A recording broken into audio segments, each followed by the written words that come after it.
오늘 요셉의 성실함과 여인의 유혹에 대해서 우리가 말씀을 살펴보겠습니다. 오늘 전체 내용은 엎친 데 겹친 격으로 요셉이 노예로 팔려와서 열심히 마음 잡고 일을 하는데 또 다른 그런 유혹이 다가오고 고통에 빠지고 결국은 이제 감옥에 가는 그런 일들을 이제 우리가 살펴볼 것입니다. 사람에게 힘든 일이 거듭 다가올 수 있습니다. 그런데 거듭 재앙이 다가온다 해서 하나님께서 그 사람을 버리신 것이 아니라는 것이 오늘의 주제입니다. 그러니까 우리는 나쁜 일이 다가오거나 또 그것이 거듭 다가오면 하나님이 나를 버리셨나 그렇게 생각하는데 그렇지 않다는 것이죠. 대저 의인은 7번 넘어질지라도 다시 일어나려니와 악인은 재앙으로 말미암아 엎드러지느니라. 의인이 7번 넘어지거나 그런 일이 있으면 되겠습니까? 그런데 잠언서 24장 16절에는 의인이 7번 넘어지는 그런 고통, 7번이라는 것은 완전수니까 여러 번 의인이 끊임없이 고난을 당한다. 그럼에도 불구하고 하나님을 끝까지 붙잡고 사니까 의인인 것이죠. 그리고 최후의 승리가 있다. 그것을 우리가 바라보면 우리 가운데 좀 힘들고 어려운 일이 다가와도 내가 주님의 사랑에서 벗어났는가 그런 의심은 하지 않게 되시기를 바랍니다. 39장 1절에 보면 요셉이 이끌려 애굽에 내려가며 바로의 신하 친의 대장 애굽 사람 보디발이 그를 그리로 데려간 이스마엘 사람의 손에서 요셉을 산이라. 요셉이 내가 아무 잘못도 없는데 왜 이와 같이 노예로 팔려나왔나. 그래서 요셉이 하나님 이 문제 왜라는 문제에 대답을 주시지 않으면 나는 살아갈 수 없습니다. 그래서 요셉이 곡기를 끊고 밥 먹지 않고 드러누워 있으면 모진매를 맞고 병들어서 죽었든지 아니면 매 맞고 할 수 없이 그냥 비참하게 일하면서 살든지 둘 중에 하나였을 것입니다. 그런데 요셉은 거기에 팔려간 이후에 금방 마음을 잡았어요. 2절에 보면 야훼께서 요셉과 함께 하심으로 그가 형통한 자가 되어 그의 주인 애굽 사람의 집에 있으니. 사람은 왜라는 문제에 대해서 질문이 나올 때 그에 대한 답변이 없으면 머리 싸매고 누워있는 경향이 있는데 그래서는 안 됩니다. 인생은 왜라는 문제를 다 대답하고 자기 마음에 이 세상을 다 이해할 수 있는 지혜가 없습니다.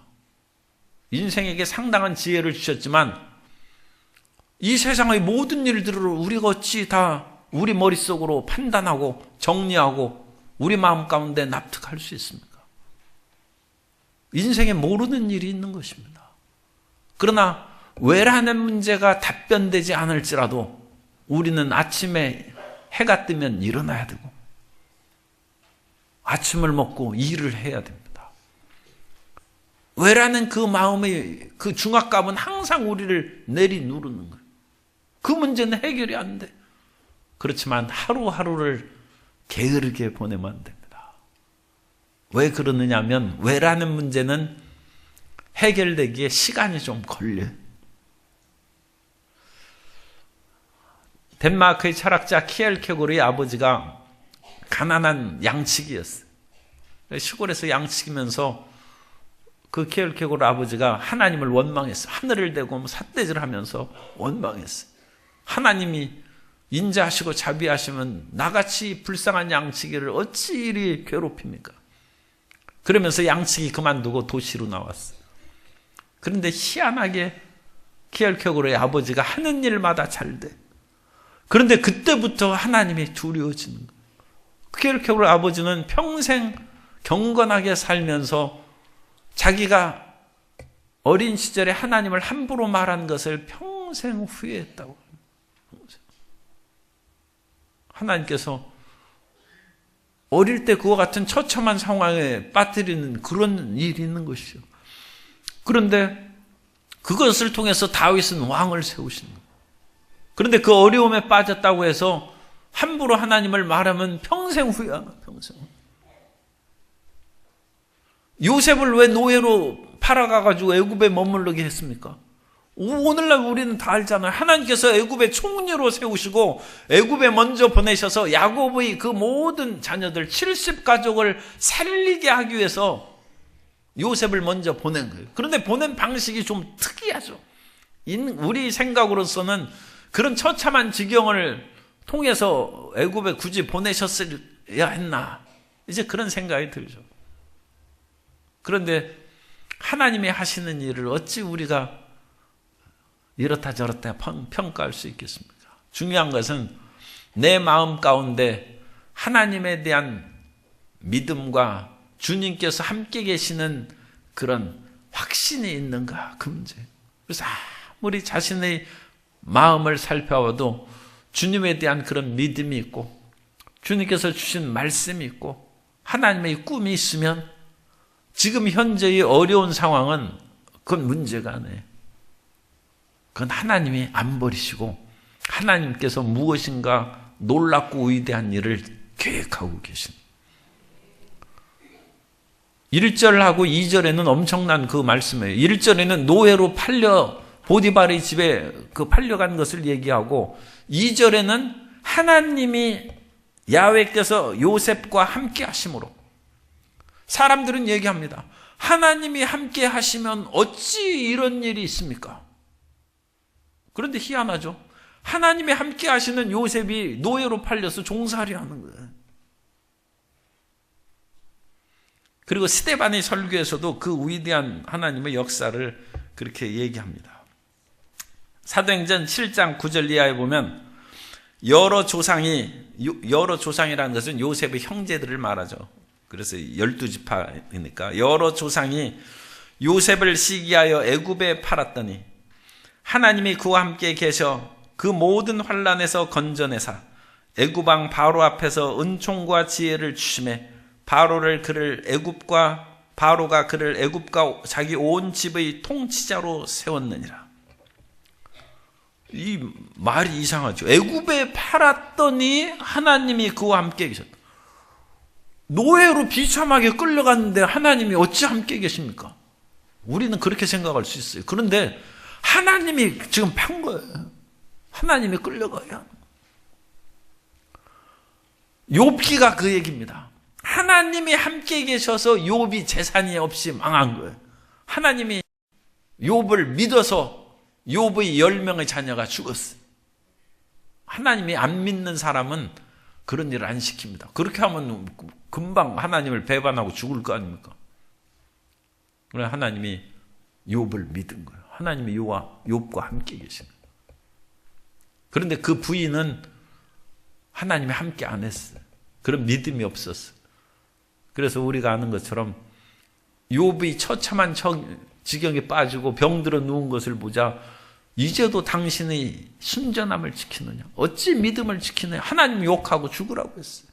그건 인생의 3차원의 인생이 하는 평범한 말이에요. 그런 일을 당하면 하나님이 어디가 계실까 보냐 하고 그냥 욕하고 원망하고 죽는 거예요. 그러나 욥은 믿음이 있어요. 그래서 그대의 말이 어리석은 여자 중 하나의 말 같도다 해서 그 말을 안 받아들여요. 그 처참한 지경에 빠졌는데 하나님이 어디 계시겠습니까? 그런데 욥은 외적인 것으로 하나님을 믿은 것이 아니라 내면의 그 마음의 깊은 중심으로부터 하나님을 믿고 있습니다. 우리 자신을 살펴봐서 마음에 믿음이 있으면 외부적인 환난과 핍박이 다가와도 그것은 가짜입니다. 그런 것으로 인해서 마음을 흔들거나 뺏기면 안 되고, 내 마음 가운데 하나님에 대한 사랑이 있는데 더 이상 너무 힘들고 외로워서 못 살겠다 해서 죽으면 안 돼요. 그것은 세상 비바람 불고 추우니까 그냥 죽는 거나 마찬가지죠. 비바람이야 그칠 때가 있는 것이고, 오늘 아침에도 눈보라가 이렇게 났지만 그거 보고 우리는 고웃음 치는 것이죠. 이 눈보라가 언제까지 있겠는가. 그건 뭐 지금 다 녹아서 없어질 뿐만 아니라 벌써 3월인데 그거 눈 와봤자 얼마나 오겠어요. 아니 우리 속에 내면에 그 믿음이 있는 거예요. 그 내면의 믿음은 성령께서 주셨으면 참 좋은데 이 경험으로 하는 거예요. 그냥 인생 오래 살다 보니까 이건 그 경험으로 하는 거예요. 애들은 지금 눈 온다고 또 겨울이 오는가 보다 해가지고 좋아하고 그럴 줄 몰라도 이건 철부지가 하는 얘기고, 이건 봄이 오는데 이런 눈보라는 그냥 지나가는 거예요. 지나가는. 우리 마음에 그런 인생 살아본 사람은 누구나 그런 확신을 갖는 것처럼 하나님을 제대로 믿는 사람은 세상의 눈보라 비바람이 와도 그거 지나가는 것으로 알고 있다는 거예요. 그런데 그 놀라운 것은 이 어린 나이에 17살짜리 요셉이 어찌 그런 믿음을 가졌을까? 그게 참 놀라워. 성경에 그렇게 어린 나이에 믿음을 가진 사람이 그 요시야 왕입니다. 요시야. 그래서 그런 사람이 가끔 있어요. 참 어릴 때부터 철이 일찍 들고 하나님에 대한 믿음이 그렇게 충만한 그런 사람들이 몇 사람 있습니다. 사무엘도 어린 나이부터 성전에서 자면서 그 어린 나이에 엄마 찾지 않냐고 하나님 전에서 엘리 제사장 아버지를 찾아가고 그런 사람들이 있습니다. 그래서 요셉도 이 청소년기에 이미 흔들리지 않는 믿음의 사람이 됐다. 그리고 하나님께서 지금 요셉은 노예고 종인데 그 노예면서도 하나님이 함께 계심으로써 하나님께서 복을 내리셔서 3절에 보면 그의 주인이 보니까 이 히브리 종이 왔는데 그 히브리 종이 애굽 말을 알겠습니까? 어떤 그런 애굽의 그런 문화와 상황을 알겠습니까? 그런데도 이 요셉이 하는 것이 형통한 거예요. 주인이 딱 보니까 이것은 보통 사람이 아니고 어쨌든 자기 집에 복덩어리가 들어온 거. 형통케 함을 보았다. 그러므로 4절에 요셉이 그의 주인에게 은혜를 입어 섬김에 그가 요셉을 가정 총무로 삼고 자기의 소유를 다 그의 손에 의탁하니. 시간이 몇 년 지났겠죠. 그러면서 이제 애굽말을 배우고 그러니까 가정의 총무로 삼아서 모든 이 시의 대장이니까 집이 상당히 어마어마한 거예요. 그래도 세도가 이 집 아닙니까? 이 집안의 일을 다 맡겼다. 그런데도 요셉의 신분은 종이에요. 종. 내가 왜 종으로 살아야 되느냐는 왜라는 문제에 부딪혀서 걸려 넘어지면 한 걸음도 못 나갔을 거예요. 그런데 그것은 가슴에 품는 거예요. 사람이 마음의 가시가 금방 뽑혀지는 것이 아닙니다. 다윗 같은 이스라엘 왕도 자기 명령을 거역하고 배신하고 저주한 그런 요압 장군과 시므이를 죽을 때까지 가시를 품고 놔뒀어요. 그리고 마지막 유언할 때 솔로몬 네 지혜로 그들이 평안히 죽지 못하도록 징계하라고. 다윗이 왕 아닙니까? 그런데 마음에 그것을 품고 있는 거예요. 문제는 해결되는 것이 아니라 없어지는 것이다. 유명한 철학자의 말입니다. 우리가 가지고 있는 왜라는 문제는 해결되는 것, 대답이 안 돼. 문제에 대한 그 대답, 왜라는 거에 대한 대답을 주겠다고 허송세월하는 사람이 많이 있어요. 그건 잘못 사는 것입니다. 왜라는 문제는 해결되는 것이 아니라 없어지는 거예요. 어느 때 가보니까 내가 그와 같이 붙들고 살았던 왜라는 문제가 안 돼. 해답은 모르지만 그것이 이제는 그렇게 심각하거나 그거 없으면 내 죽는다는 그런 것이야. 없어지는 거예요. 그럼에도 불구하고 하나님께서는 요셉에게 지혜를 주셔서 나중에 그런 7년 풍년과 기근이 이제 끝나면서 형들이 와서 우리를 당신 팔았던 것을 용서해 주십시오 하니까 당신이 판 것이 아니라 하나님께서 나를 보내셨다. 그걸 깨달아. 왜라는 문제가 그때는 이미 요셉에겐 해결된 것이죠.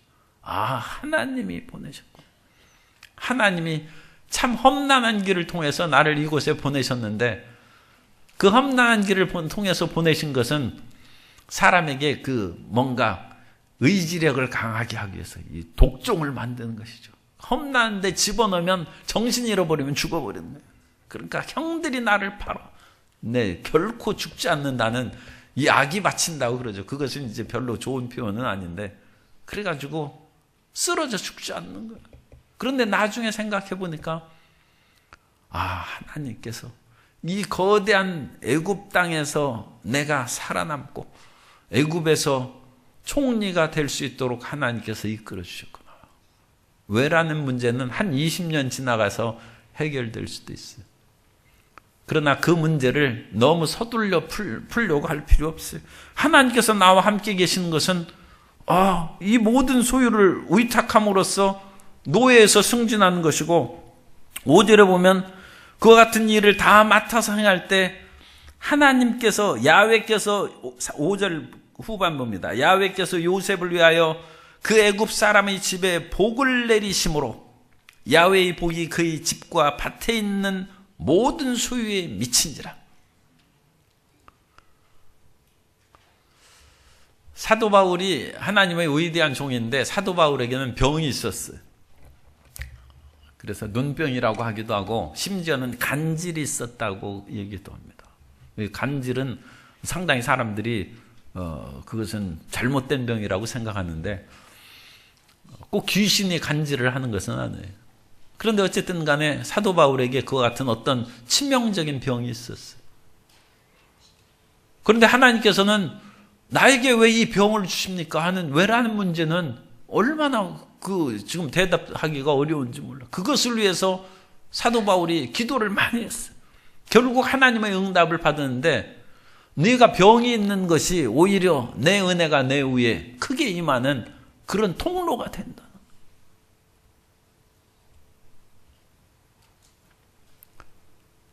성도 여러분이 기도 이렇게 하지 않습니까?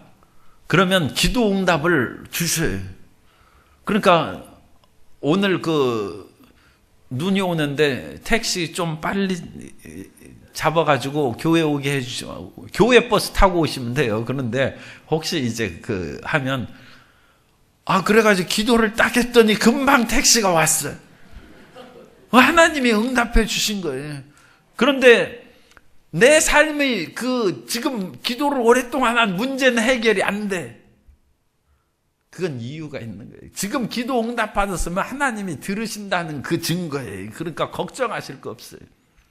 하나님이 들으시는데 몽땅 모든 것이 다 들은 것이 아니라, 하나님께서 이 문제는 해결해 주시고 기도를 분명히 들어주시는데 어떤 그것은 10년이 됐는데 해결이 안 돼.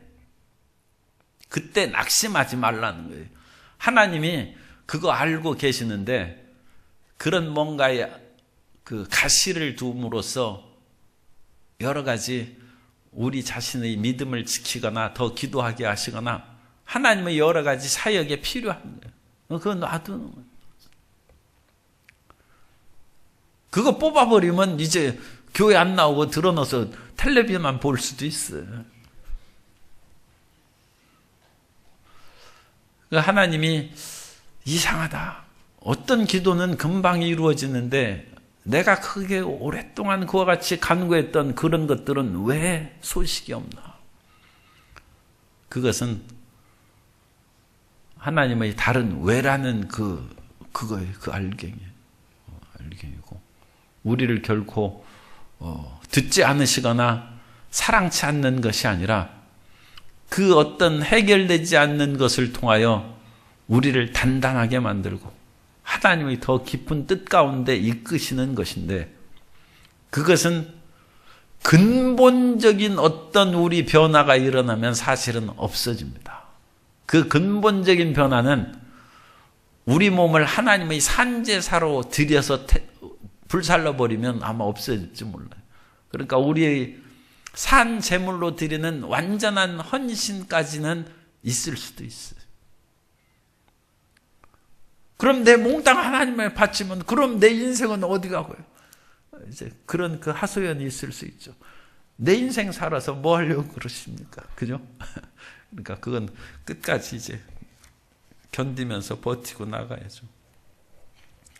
그래서 하나님께서 이와 같은 그 왜라는 문제가 여전히 해결되지 않고 지금 앞으로도 계속 감옥도 가야 되고 뭐 계속 진행되는 거예요. 그 왜라는 문제는 해결이 안 됐어요. 내가 왜 외국에 와 있는지 요셉은 아직 몰라요. 그죠? 내가 왜 이 험한 인생을 지금 지내는지 왜 몰라. 그런데 희한하게 하나님이 모든 것을 형통하게 하고 주인 사랑도 받고 승승장구하게 하는 그런 역사는 나타나는 거예요. 요셉이 참 희한하게 생각했을 거예요. 하나님, 난 아버지 집으로 가고 싶어요. 어느 날 밤은 기도했을지 몰라요. 그런데 기도 응답을 안 해주셔요. 요셉이 애굽으로 그 아버지 집으로 가는 것이 아니라 아버지가 애굽으로 오셔야 되는 거예요. 그것이 하나님의 뜻이죠. 그러니까 요셉이 아버지 보고 싶어요도 못 가요. 그런데 요셉이 다른 일은 형통해. 범사에 복을 내리시. 그런데 가나안으로는 안 보내시. 그리고 요셉이 참 이제 늠름하고 아름다운 청년으로 성장했어요. 그래서 6절에 이런 것이 이제 뒤에 나오는 어떤 사건에 대한 복선입니다. 6절 끝에 보면 요셉은 용모가 빼어나고 아름다웠더라.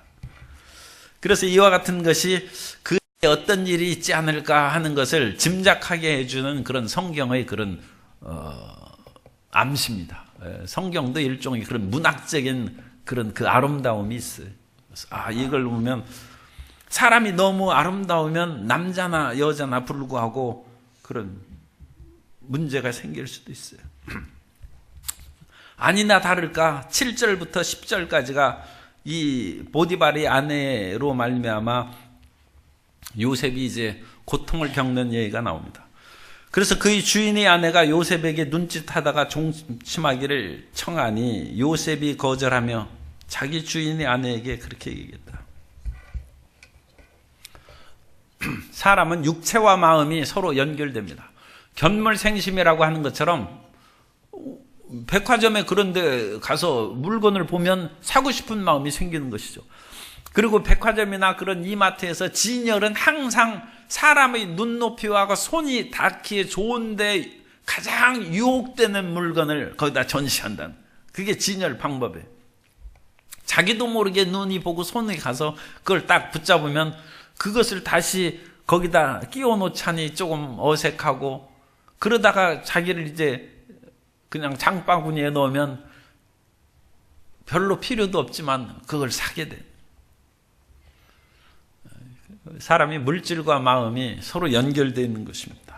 더욱은 그런데 그런 것을 이제 지키는 것이 우리 마음의 그 심지입니다. 그래서 이사야 26장 3절에 보면 주께서 심지가 견고한 자를 평강하고 평강하도록 지키시리니 이는 그가 주를 신뢰함이니이다. 결국 지킬 하는 것은 우리 마음에, 우리 마음을 그 굳세게해서 지키는 수밖에 없어요. 남자의 그 미모도 뭐 여자는 남자의 미모에 그렇게 큰 영향을 안 받는다고 하지만 또 그렇지도 않아요. 그렇게 해가지고 그렇게 소녀들은 또 뭐 그렇게 탤런트들 해가지고 오빠하고 쫓아다니고, 그 일본의 공항에 이제 제가 일본에 있을 때 이제 하나다 공항에 내리면 일본에 있는 그런 그 사람들이 공항을 매우 에워싸고 있어요. 그 한류 스타들이 이렇게 가끔 오면 그렇게 복잡한 거예요. 그러면 거기 사람들한테 그렇게 해서 사인이라도 받고, 그리고 또 거기 망쳐놔가지고 가까이 가지도 못해. 그런데 멀리서 보는데 그렇게 이제 와서 보고 그러는. 그래서 옛말에 부유우물 조기이인이라고 했어요. 그래서 그 사람도 웬 그런 것이 그 좀 별로 그렇게 썩 장려하고 싶은 표현 아니면 이게 웬 물건이냐 그런 그 표현을 하고 그러죠. 그래서 이 물건답다 하는 그런 것은 뭔가 괜찮다는 의미. 그래서 그런 아름다운 사람은 사람의 마음을 움직인다는 거예요. 그래서 사람의 마음을 움직이면 그 사람이 제정신을 못 차리는 것이죠. 그래서 아름다운 사람은 반드시 덕을 구비해야 된다. 덕을 구비하지 않은 아름다운 사람은 다른 사람을 파멸시킨다고 했어요. 그래서 참 훌륭한 그런 그 어머니가 계셨어요. 어떤 그 어머니가 참 이쁜 그런 아가씨를 자기 아들이 사랑하는 거예요. 그런데 그 아들도 참 훌륭한 아들이에요. 그 어머니가 그 아들에게 얘기하는 거예요. 네가 사귀는 그 여자는 너무나 아름다운데 내가 보니까 덕이 없다. 네가 그 여자를 아내로 맞이하려면 그 아가씨의 미모에 초연한 그 미모에 흔들리지 않는 덕을 네가 가지면 며느리로 내가 삼게 허락해 주지만 그 여색에 빠지는 그런 수준이면 결혼 절대 해서는 안 된다. 그럼 너 죽는다는 거야. 그러자 그 아들이 얘기합니다. 나는 아름다움이 지나쳐서 내 마음을 뒤집어 흔들리는 그 사람을 다스릴 만한 덕이 없습니다. 그러므로 그 여자와 헤어지겠습니다. 보통 아들이 아니죠. 자기가 그 여색에 휘어잡을 수 있는 덕이 있으면 그 여인의 아름다움은 그 문제가 안 되죠. 그런데 자기가 그 여인의 아름다움에 헤어날 수가 없어. 그러면 그건 요사스러운 거예요. 자기가 그건 나쁘게 얘기하면 그 요괴한테 빠져가지고 죽는 거예요. 그런데 그 아들이 내가 아직 덕이 부족해서 그만한 여자를 사귈 수 있는 그런 덕이 없습니다. 그래서 안 만나겠습니다. 그런데 세상에 그런 사람들은 별로 없죠. 그런데 요셉이 그런 사람이에요. 이 보디발의 아내가 날마다 졸랐다고 해요. 성경원으로는 욤으로 그렇게, 욤이라는 것은 히브리어로 날이라는 뜻이에요. 날과 날, day after day, 날마다. 사람이 한 번 유혹해도 넘어가는 사람들이 있어요. 그건 수준이 좀 낮아요. 그런데 이 보디발의 아내가 날마다 유혹하는데도 이 청년이죠, 청년 요셉이 꿈쩍을 안 하는 거예요. 요셉이 보통 사람이 아니에요.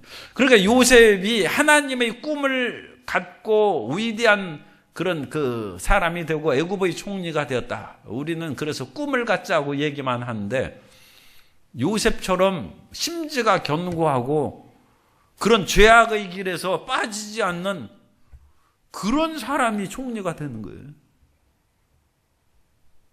하나님이 주신 꿈이 첫째지만 꿈을 주셔도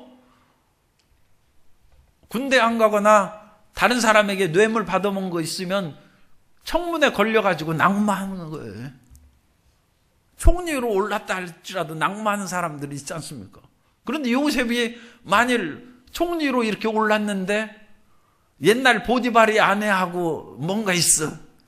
그러면 그거 집중 추구해서 그 7시간 어디에 있느냐 자꾸 물어보고 그러면 애굽 왕 바로가 아무리 똑똑하고 지혜로워가지고 그야말로 이 7년 풍년과 흉년을 대비하는 그 총리로 시키고 싶어도 신하들이 통촉하여 주옵소서 하는데 어떻게 시키겠어요? 그러시면 아니되옵니다 하는데 그거 어떻게 시키겠어요?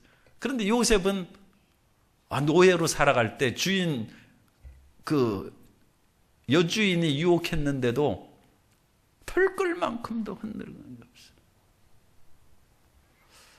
그래서 총리가 되는 거예요. 그러니까 하나님께서 이 삶에서 우리 가운데 무릇 지도자의 꿈을 갖는 사람은 자기 자신을 지켜야 됩니다.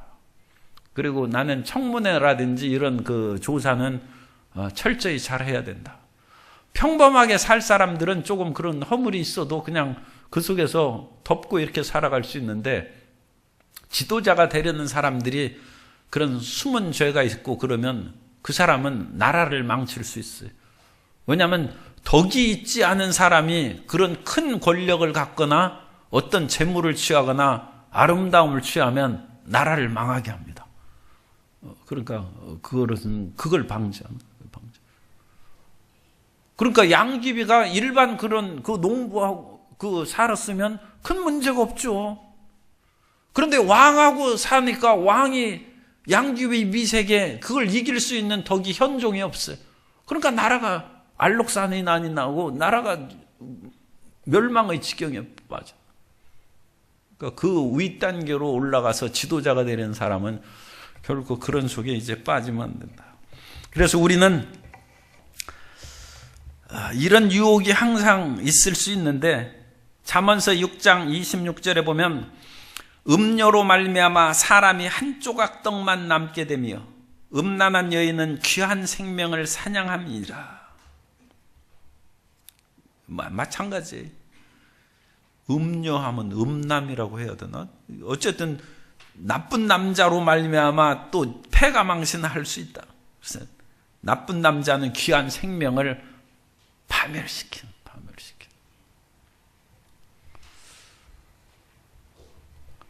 그리고 사람이 쾌락에 자기 몸을 던지면 재산만 상실하는 것이 아니라 재산은 있다고도 없는 거예요. 그것은 뭐 중요한 것이긴 하지만 결정적인 것은 아니에요. 사람이 타락하면 자화상이 파괴됩니다. 영혼이 파괴되는 거예요. 그래서 자기의 맑고 깨끗한 순수한 영혼이 파괴되는 거예요. 그건 못 고칩니다.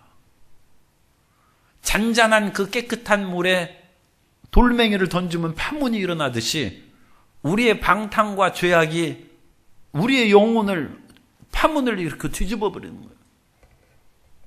그래서 우리 영혼이 파괴되는 거예요. 마귀가 노리는 것은 그겁니다. 마귀가 우리 돈 가지고 와봤자 마귀는 영적 존재인데 무슨 필요가 있어요? 집과 재산은 우리가 필요한 것이지 귀신들이 뭐 그거 필요한 것이 아니죠. 그러면 귀신은 왜 우리 그런 것을 인해서 도둑질하고 노력하느냐? 결국은 우리 영혼을 파멸시키는 거예요. 우리 영혼이 막 물이 출렁거리고 잔잔한 우리 얼굴이 비치지 않습니까? 그런 우리의 맑고 깨끗한 영혼이 그런 죄악 가운데 빠지면 뒤집어지고 헝클어지는 파도 치는 그것을 해서 영혼이 기괴하게 바뀌는. 그럼 구원받기가 어렵죠. 마귀가 그걸 노리는 것입니다. 그걸 노려서 사람의 영혼을 도둑질해 가는 거예요. 그리고 그렇게 파괴된 자화상은 회복하기가 굉장히 어렵습니다. 그래서 죄 지으면 안 돼요. 그리고 그런 방탕 속에서 빠지면 그 회복하기가 어렵습니다. 그러니까 그것을 또 거꾸로 얘기하면 요셉은 이제 이 다음에 이제 붙잡혀 가지 않습니까? 그런데 요셉이 이것으로 인하여 감옥에 건져도 큰 문제는 안 돼. 그 마음이 깨끗하고 순결하면 우리의 심령이 올바르니까 환경은 바뀝니다. 그런데 우리의 심령이 깨끗하고 한 심령이 그 파괴돼서 기괴하는 것으로 하면 그건 상황이 바뀌어도 회복이 안 된다니까요. 그러니까 돼지가 되면 아무리 환경이 깨끗한 그 호텔에 살아도 돼지우리로 그거 바꾸는 거예요. 그런데 우리 심령이 깨끗한 상태로 있으면 감옥이 천국으로 바뀌는 거예요. 왜냐하면 우리 심령이 깨끗하니까. 그러니까 요셉의 이 다음 이야기가 그거예요. 요셉은 보디발의 아내의 유혹에 넘어가지 않았어요. 그러니까 심령이 타락하거나 기괴하게 나쁘게 되지 않았어요. 그러니까 요셉은 물론 괴롭죠. 하나님, 내가 성실하게 이제까지 일했는데 왜 또 감옥에 가야 됩니까? 괴롭죠. 왜라는 문제가 해결은 안 됐어요. 그러나 요셉은 그럼에도 아침에 일찍 일어나서 세수하고 출근하고 일을 하는 것입니다. 그것을 보고 감옥의 그런 관리 간수장이 나중에 그 모든 것을 맡기지 않습니까? 그러면서 하나님의 뜻으로 이렇게 진행하는데 마음이 요셉이 깨끗하니까 그 속에 있는 죄수들이나 심지어 그런 간수장이 감동이 되는 거예요. 아니 이런 청년이 어찌하여 이런 누명을 쓰고 이 감옥에 왔나. 불쌍히 여기고 모든 것을 맡겨. 그 감옥이 오히려 천국이 되고 바뀌는 거예요. 그러므로 어떤 어려운 상황이 처해가도 이게 중요한 얘기예요. 마음을 포기해서는 안 돼. 하나님, 내가 순수한 았는데 내가 다가온 것은 노예로 팔린 것이고 더 나아가서 감옥에 갇혔는데 나 이제 순수한 마음 지키고 못 살겠습니다. 그 포기하는 것은 마귀가 지금 기다리는 거예요. 그런데 우리는 끝까지 우리의 순전함을 지켜야 됩니다. 그리고 욥의 아내는 그 마귀 소리예요. 어찌 순전함을 지키느냐. 욕하고 죽으라는 거예요. 그건 마귀 얘기예요. 우리는 죽더라도 나는 믿음 가지고 이왕 죽을 바에는 전에도 얘기했지만 이왕 죽을 바에 믿고 죽자는 거예요. 믿고 죽자. 그리고 믿고 죽진 않아요. 믿으면 삽니다. 믿으면 삽니다. 흔들리지 않고 견고하게 믿음의 순수함을 지키고 마음의 깨끗함을 갖고 산 내 인생이 무슨 유익이 있느냐. 그렇게 자기 스스로를 자조하거나 그렇게 비탄에 빠지지 마. 그거 지금 잘 살아온 거죠. 끝까지 순전함을 지키고 하나님을 앙망하며 살아가는 귀한 하나님의 자녀가 되시기를 주님 이름으로 축복합니다.